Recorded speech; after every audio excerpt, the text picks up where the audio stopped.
Et c'est aussi l'insécurité qui prive des centaines d'habitants d'un quartier de Marseille de leur courrier. Depuis des mois, la Poste suspend régulièrement la tournée de ces facteurs. Les syndicats confirment qu'il est impossible de travailler sereinement sur place.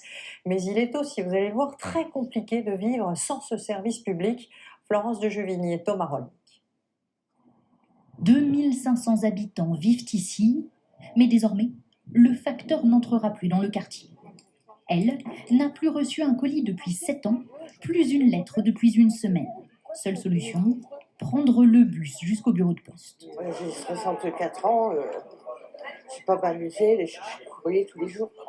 De toute façon, c'est pas normal, c'est injuste. On va chercher le suivi du colis. Ils disent votre quartier n'est plus desservi. Ça nous fait ressentir qu'on est un peu délaissé.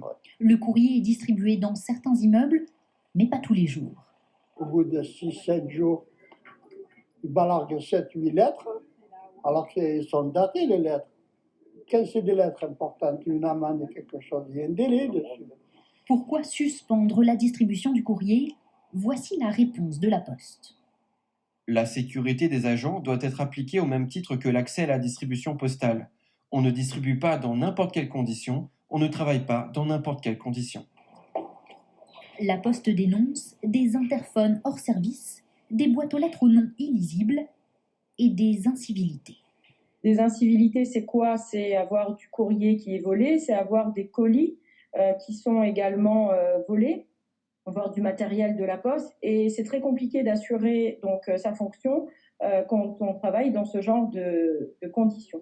Une des rares habitantes qui accepte de nous parler ne croit pas aux incivilités. Le facteur, il passe entre 10 et 11 heures, il n'y a jamais de problème. Pour cette association des quartiers nord de Marseille, l'enjeu dépasse le simple courrier. Ils méritent, comme tous les citoyens de notre pays, d'accéder aux services publics. Ça va encore plus creuser les inégalités sociales. Dans cet autre quartier de Marseille, à Herbel, même situation l'an dernier.